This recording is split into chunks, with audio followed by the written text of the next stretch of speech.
والصلاة والسلام علی رسول الله. قدرمن ورونو د الحاد خلاف موږ یو لړۍ پیل کړې وه، یو سیریز هم پیل کړی د هغې په اوومه برخه کې تاسې ته ښه راغلاست وایم. د هیومنزم په باره کې غواړم چې تاسو سره څه معلومات شریک کړم. انسان پرستي دا داسې یو اصطلاح ده چې دا د دوه قسمه خلکو په ذهنونو کې په مختلفو ډولونو باندې تشریح شوې ده.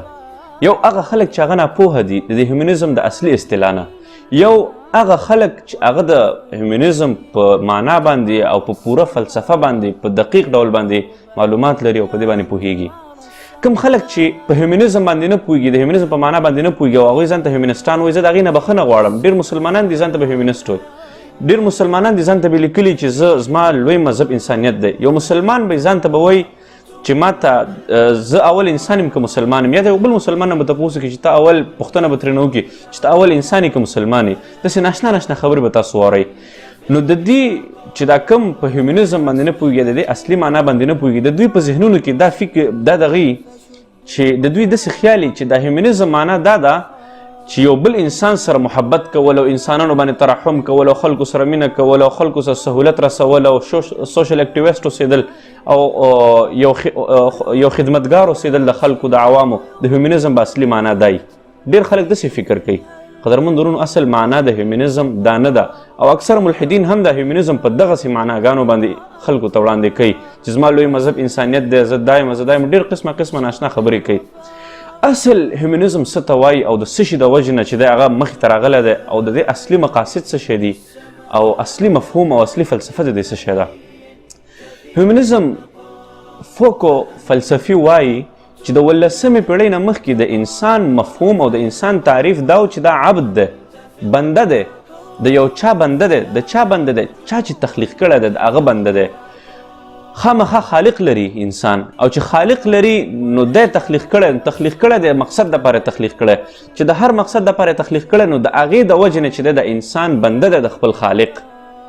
او په اکثره مذاهبو کې یعنی په ټولو مذاهبو کې دا نظریه ده چې انسان بنده دی د خپل خالق.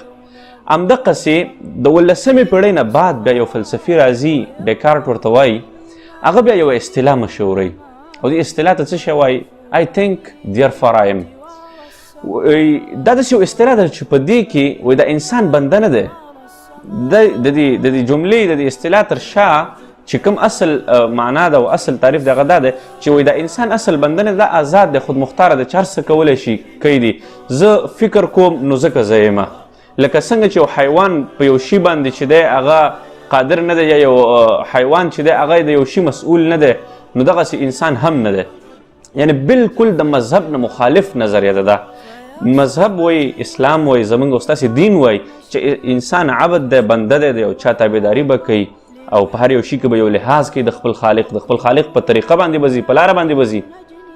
او د ډیکارټ دا فلسفه دا وایي چې انسان آزاد دی، چې هر څه کوي دي.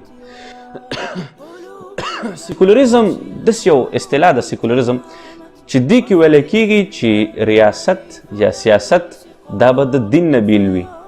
لیبرالیزم کې وایي چې تهذیبي امورو کې به دین د تهذیبي امورو نه بیل وي، بلکې په عقلي توجیحاتو پسې موږ او تاسې ځو. لیبرالیزم کې دا دی. نور په مسجد کې خپل عبادت کولی شي. او بیا هیومنزم دا وایي چې ته وایي په مسجد کې هم مکلف نه په عبادت کولو باندې، هلته هم ته ازادي، په سیاست کې هم ازادي، او په لیبرالیزم کې هم ازادي، په سوشلیزم کې، کمیونزم کې، هر یو شي کې ته ازادي. یعنی دا داسې یو اصطلاح ده چې دا ټول د دې الحادي فکرونو مور ورته موږ او تاسې ویلی شو. دا هیومنزم بیا دا په دې کې مختلف فلسفران تیر شوي دي چې دا هیومنزم پې ولاړ دی. په هغې کې لکه مثال د خبرې کارلس لیمانټ راځي، هغه یو کتاب دی فلسفي آف هیومنزم. هغه بیا په دې هیومنزم کې په دې 12مه 13مه 16مه په دغه صفحاتو کې د هیومنزم 5 مادې ذکر کوي. اول نمبر ماده دا ده چې انسان وایي باید هغه په میټافیزیکل یا مابعد طبیعاتو باندې یقین ونه لري. جنت، جهنم، ملائکې، جنات، شیاطین، وایي دا هیڅ هم نشته دی. هغه مکمل د دې هیومنزم چې 5 کمې مادې دي دا داسې ذکر کوي چې دا هیڅ هم نشته، مابعد طبیعات هیڅ هم نشته دی. دویم نمبر باندې ماده دا ده چې وایي انسان به خامخا 100% کې په ساینس باندې یقین کوي چې د ده په مشاهده کې او د ده په تجربه کې څه شی په دې باندې به یقین کوي چې د ده د مشاهدې او د ده د تجربې نه باندې نو په هغې باندې به یقین نه کوي. یعنی ایمانیات به پکې بالکل نه وي. دریم نمبر باندې د هیومنزم اصل ماده دا ده چې انسان به خامخا په تقدیر په خیر او شر باندې په دې به یقین نه لري، په قبر باندې په آخرت باندې په دې شیانو باندې به د انسان یقین نه، خیر او شر به صرف هغه چې د انسان کم عقل مني او انسان ته کم واضح وي. څلورم نمبر خبره دا ده چې انسان به قطعا په وحی باندې عمل نه کوي، بلکې د انسان عقل چې څه وایي، د انسان عقل چې څه وایي هغه به انسان کوي. او پنځم نمبر خبره دا ده د هیومنزم اصل ماده دا ده چې کله هم یو انسان خودمختار شي نو هغه بیا هر خپل اخلاقی عمل چې دی هغې کې آزاد دی. اخلاقی عمل کې چې کوم هغه انفرادي عمل دی په دې کې چې دی دته څوک څه نشي ویلی. بیا همدغه پنځه مادې چې کوم دي سټیفن لا بیا په خپل کتاب کې ذکر کړی د هیومنزم په کتاب باندې د شارټ انټروډکشن کې هغه بیا 18 او 13 صفحه کې هم دغه پنځه مادې راوړي دي او د هیومنزم یې همدقسې برقراره ساتلی دی. نو د هیومنزم اصل مطلب دا دی چې په الله به یقین نه لري، په خیر او شر باندې به یقین نه لري، په فرشتو باندې به ملایکو باندې به یقین نه لري، په شیاطینو، په جناتو، په عذاب قبر باندې او دغسې وحی باندې، په انبیاو باندې، دی یو شي باندې به هم یقین نه لري. که په دې شیانو باندې ته یقین لري ته هیومنست نه یې، او چې ته کله ته هیومنست شوې نو بیا به په دې شیانو باندې یقین نه لري. نو ډېر مسلمانان دې ځان ته هیومنست وایي په زوره، یعنې دغه شي کې چې دی که یو انسان خبر شي د دې اصل مفهوم نه هغه بیا هم ځان ته هیومنست وایي نو دا پې کافي حده پورې د اسلام نه وتلی شي او ډېر لرې حده پورې رسېدلی شي.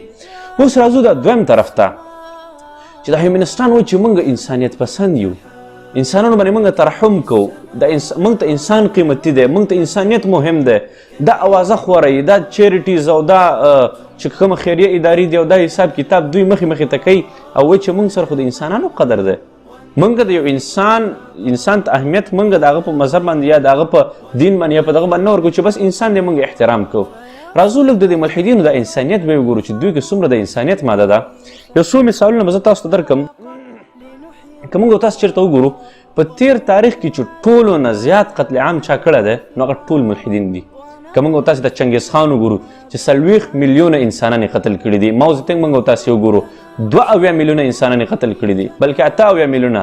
همدغسې جوزف ستالین دی هغه 10 میلیونو نه زیات انسانان قتل کړي دي. همدغسې یو تحریک دی لیگ اف میلیټنټ ایتیسټ په نوم باندې هغه د 1.8 میلیون نه زیات انسانان قتل کړي دي. حتی تر دې پورې چې په چین کې په سوونو د 100,000 نه زیات مساجد چې د هغه ختم کړه شوي وو، سوځېدلي وو او د انسانانو صرف او صرف د ملحد کېدلو دپاره، یعنې دا د دوی د هغه انسانیت احترام دی. ګوره یو خوا وایي چې هیومنست باید چې آزاد وي، په خپله رایه کې په خپل هر یو شي کې باید خودمختاره وي، خو بله خوا د خلکو د ملحد کولو دپاره چې دی دوی دومره ظلم کړی دی. همدغسې قدرمند ورونو ډېر شیان داسې دي چې په تاریخ کې پټ دي.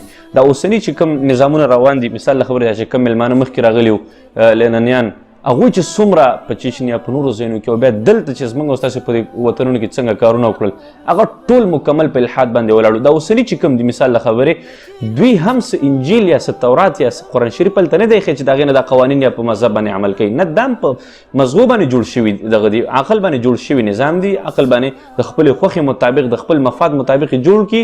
بیا دې ته نه ګوري چې د چا وینه پکې تویږي نه تویږي، په میلیونونو انسانان دوی ته یو عامه خبره ښکاري.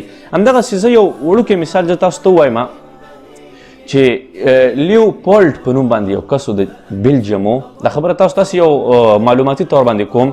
داسې کار وشو چې د 18مې او د 19مې پیړۍ په منځ کې د 1890 نه واخله تر 1910 پورې په دې وخت کې په دې دنیا کې د ربړ چې کوم دی د موټرو ټایرونو کې لګېږي یا داسې نورو ځایونو کې لګېږي د دې کمبود شو.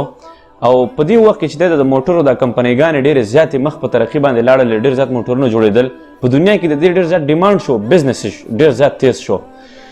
د بیلجیم یو بادشاه و لیوپولډ په نوم باندې، او هغه یو افریقایي ملک ته ځي، فکر کوم ګانا په نوم باندې ملک دی، هغه هلته ځي او هلته دا ربړ ډېر زیات کېده په هغه وخت کې.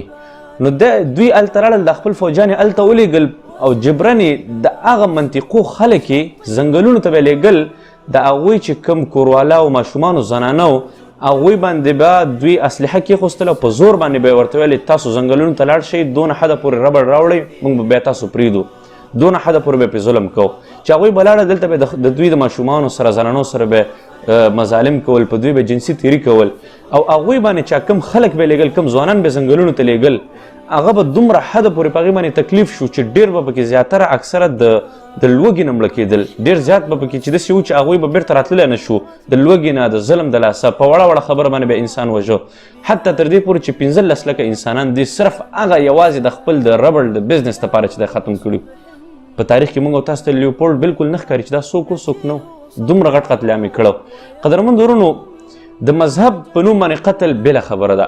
زه دلته د خپله خبره د اسلام کوم، صرف او صرف د اسلامي قوانینو دفاع کوم. زه دلته که چېرته عیسایانو چې د خپل مفاداتو دپاره قتل کړی، یا که هندوانو کړی، یا د بودایانو کړی، زه د هغې خبره نه کوم. هغوی کړی د هغوی هر یو شی چې کړی د هغوی خپل کار دی.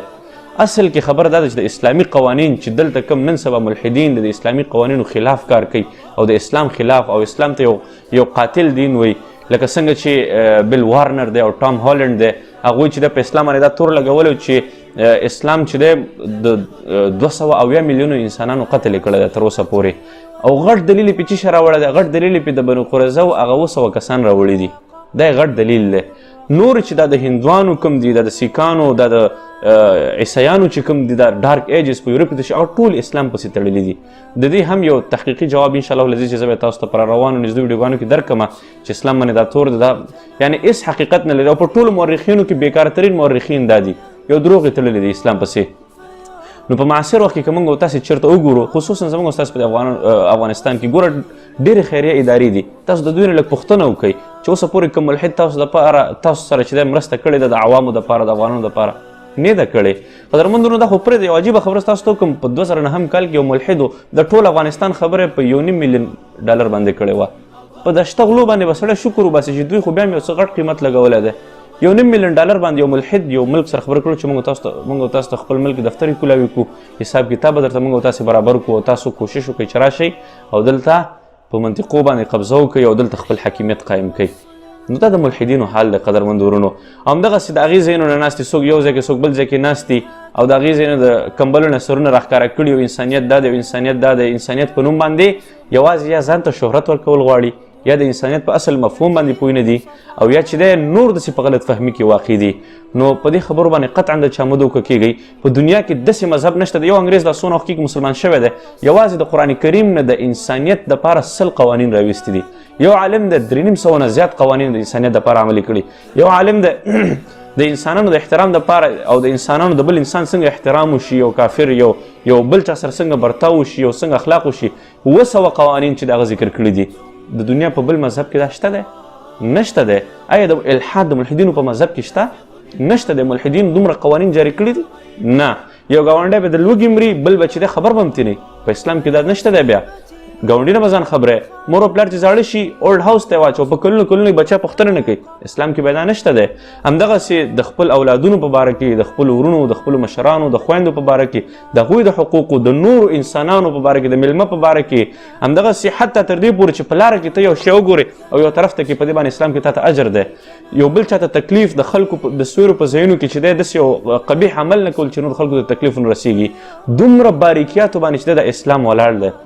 البته چې د اسلام کې بیا کوم جنګونه یا چې کوم غزوات راغلي دي، هغه په خاص قوانینو په تحت باندې راغلي دي. هغه به تا ته اول کې وایي چې ګوره سم شه، دا لاره ده، یا ټیکس ورکړه، یا دغه طریقه ده، یا دا طریقه ده. د هغې نه بعد تا سره بیا جنګ کوي. داسې سره نه کوي چې راسن در باندې مسلسل در باندې راشي. هسې ملحدینو یو خبره جوړه کړې ده، بدنام کړې. انشاءالله العزیز چې په دې باندې مستقبل کې بیا ډېرې خبرې وکړو. اوس درنه اجازت غواړم او په الله مو سپارم. واخر دعوانا ان الحمد لله رب العالمین.